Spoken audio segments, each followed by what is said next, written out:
Olá, sejam bem-vindos aos Cubículos da Mente. Estamos aqui, né? Meu nome é Wesley Rodrigues e estamos aqui mais uma vez. Amigos, desculpa o modelo diferenciado que hoje nós estamos, mas é que em Caçapava do Sul choveu toda semana e a minha equipe, eu dispensei ela para realizar, né, seus afazeres e nas outras tarefas que tem. Então, hoje eu quero conversar com vocês sobre se nós vamos conversar sobre o canal se pretende falar sobre ciência, sobre a física, é imprescindível de que eu construa um pensamento junto com vocês sobre o que significa ciência e o que ela é para nós, ok? Antes de mais nada, a ciência, evidente, né, voltando aqui, problemas técnicos, a ciência ela vai ter algumas características.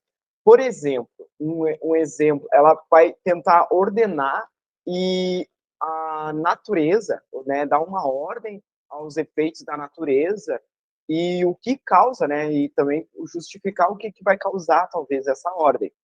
Exemplo da física, nós vamos estudar tanto corpos macroscopicamente, né, a relação, a interação de corpos gigantes como planetas, até mesmo a energia dentro de um átomo, por exemplo, a forma de um átomo. Nós vamos investigar desde o micro até o macro, né, as interações, as suas relações. A química vai estar se preocupando um pouco mais sobre como que os elementos químicos são formados através, né, da interação da eletrosfera, vamos dizer. Já a biologia já vai estar trabalhando com um sistema mais complexo, né? Vai estar trabalhando com os seres vivos. Mas a ciência, podemos perceber que a ciência ela tem essa necessidade, essa característica de tentar investigar o mundo e colocar uma ordem nesses acontecimentos. Não devemos dar todo o crédito à Grécia Antiga, tá bom? Na Grécia, ao nascimento da ciência, mas com certeza a Grécia foi um dos povos ali que mais se bem aventuraram no método científico e deixou, né, muitos pensamentos para o que veio ser chamado depois como ciência. Evidentemente, a ciência ela evoluiu da filosofia, então um dos gregos, né, uma pessoa muito importante que iniciou ter um pensamento científico foi Aristóteles, que inclusive nas nossas próximas aulas nós vamos estar nos aprofundando um pouco mais sobre a ideia dele, como que ele justificava, por exemplo, a origem dos movimentos. E ele foi uma pessoa muito né, importante naquela época, apesar de que, devido ao seu pensamento, muitas das pessoas que seguiram o seu pensamento, eles meio que deixaram de lado o pensamento de outros pensadores e isso fez com que a evolução da ciência ela se atrasasse um pouco, né? A evolução dela. Enfim, eu falo um pouco sobre ciência, né, Aristóteles, então a gente já sabe que a ciência ela emergiu na Grécia. Então falta uma coisa muito importante, que é no que o cientista, todo cientista ele vai se embasar, vai ser um método científico.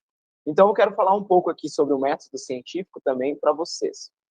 Bem, o método científico, um dos primeiros, né, principais pensadores que concretizaram esse pensamento, com certeza foi Galileu Galilei na história, né? Tanto que ele também foi um dos importantes para a Revolução Científica, e o Blaise Bacon, que vai estar conversando refletindo, né, sobre o método científico. O método científico, basicamente, ele consiste em 5 passos, tá bom? Praticamente, tá? Não significa que ele é limitado a esses passos, tá bom? Primeiro, tu tem que ver um problema de pesquisa, encontrar uma situação problema, um problema de pesquisa, alguma situação que tu queira construir uma teoria, explicar, ok? Segundo, tu vai criar uma hipótese sobre esse problema, né? Como é que ele funciona, quais são, tu vai criar predições de como é que ele vai se comportar, né, em um ambiente, devido a alguns testes. Quando nós fazermos teste, a gente vai ter que fazer algumas predições, né? Como é que ele tem que se comportar em determinados momentos, tá? Vamos levantar algumas predições sobre o que nós devemos encontrar caso a nossa hipótese esteja certa e também o que nós devemos encontrar caso a nossa hipótese estiver incorreta, tá bom?